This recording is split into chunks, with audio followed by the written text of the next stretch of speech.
Hoy nos metemos de lleno en una de las alegorías políticas más potentes que se han escrito, Rebelión en la granja, de George Orwell.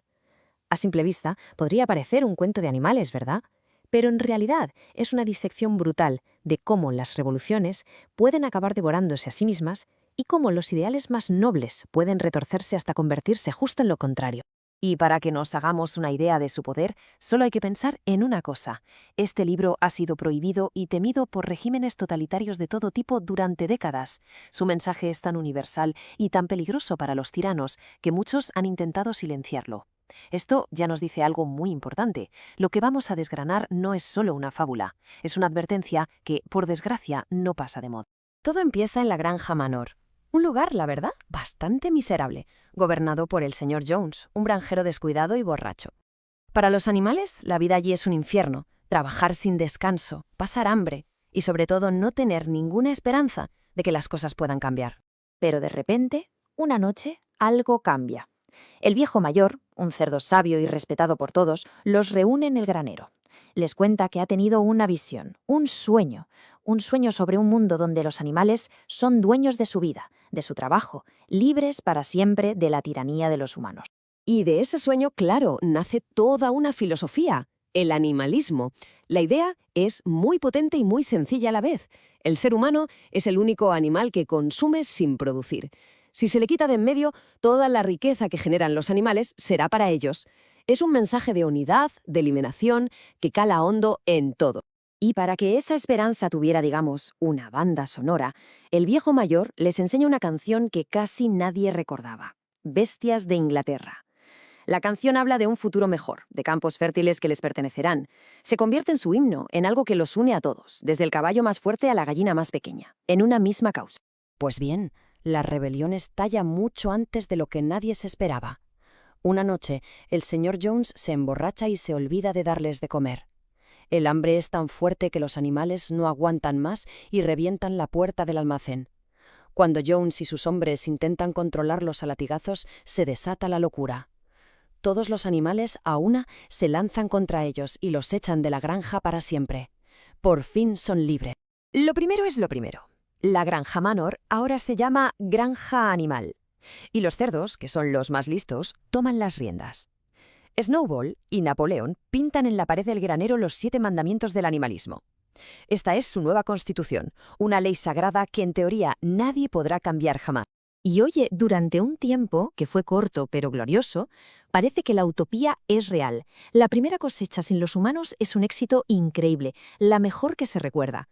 Todos los animales trabajan con una ilusión que nunca habían tenido, porque saben que ahora trabajan para ellos mismos. Hay más comida, más descanso, una sensación de dignidad. Claro que la utopía, como suele pasar, es frágil. Y la primera grieta no tarda en aparecer. Un día, la leche de las vacas desaparece misteriosamente. Al poco tiempo, se descubre la verdad. Los cerdos se la han quedado para ellos. Y esto no es un simple robo, ojo.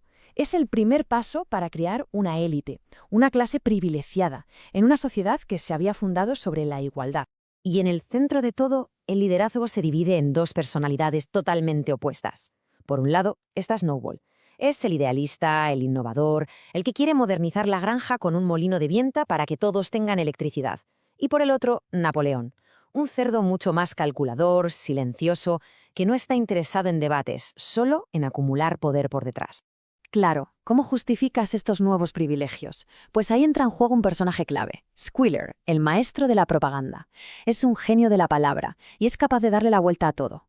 Convierte el egoísmo en un sacrificio necesario. Los cerdos, dice, son los trabajadores intelectuales y necesitan la mejor comida para poder dirigir bien la granja. Y si alguien se atreve a dudar, Squealer saca su arma secreta, el miedo. ¿Es que queréis que vuelva Jones? Y con eso se acaba la discusión. El momento de la ruptura total llega con el debate sobre el molino.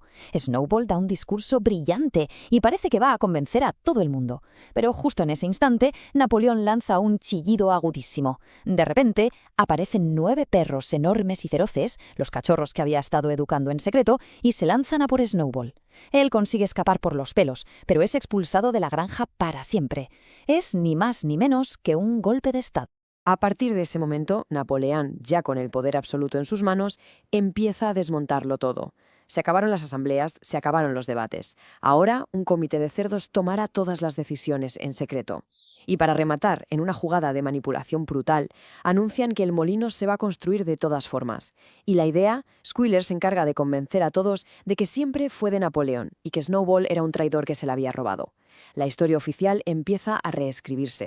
Con el poder ya consolidado, los cerdos empiezan a hacer lo que juraron no hacer jamás: vivir como los humanos. Se mudan a la casa de Jones, duermen en las camas, pero claro, esto choca frontalmente con sus propias leyes. ¿Y qué pasa con esos mandamientos sagrados? ¿Se los saltan sin más? No, hacen algo mucho más torturedo.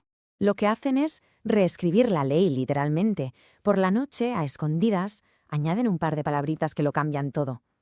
Cuando los animales ven a los cerdos en las camas y recuerdan que estaba prohibido, Squealer los lleva a la pared del granero. Y allí leen que la prohibición es dormir en una cama con sábanas, que son un invento humano. La culpa, les dice, no es de los cerdos, es de su mala memoria. Pero la cosa se pone todavía más siniestra. Napoleón necesita eliminar cualquier tipo de disidencia, así que organiza purgas. Reúne a todos los animales y obliga a algunos a confesar que eran espías de Snowball. Acto seguido, sus perros los ejecutan allí mismo, a la vista de todos. El terror se apodera de la granja. El sexto mandamiento ha saltado por los aires. Pero claro, cuando van a comprobarlo, templando, ven que ahora dice: ningún animal matará a otro animal sin causa. Y la traición, por supuesto, es una causa justificada. Y quizá la historia más trágica, la que mejor resume toda esta traición, es la de Boxer, el caballo. Su lema es trabajaré más duro y Napoleón siempre tiene la razón. Es el seguidor más leal y trabajador, el que lo da todo por la causa sin cuestionar nada. Pero cuando sus pulmones revientan por el exceso de trabajo y deja de ser útil, Napoleón lo vende en secreto al matarife. Squealer, por supuesto, cuenta una historia conmovedora sobre cómo murió en un hospital mientras los cerdos usan el dinero de la venta para comprarse una caja de whisky. Y así pasan los años. La granja, en teoría, es más próspera, pero esa riqueza solo la disfrutan los cerdos y los perros. Para el resto, la vida sigue siendo igual de dura, o incluso más, que con el señor Jones. El sueño de la revolución ya es solo un recuerdo borroso. Y esto es importante. Casi nadie de los que vivieron la rebelión original sigue vivo. La nueva generación ha crecido bajo el régimen de Napoleón y no conoce otra cosa. Les han enseñado que son libres, que su granja es la mejor, y aunque pasen hambre, se lo creen. La memoria histórica simplemente se ha borrado.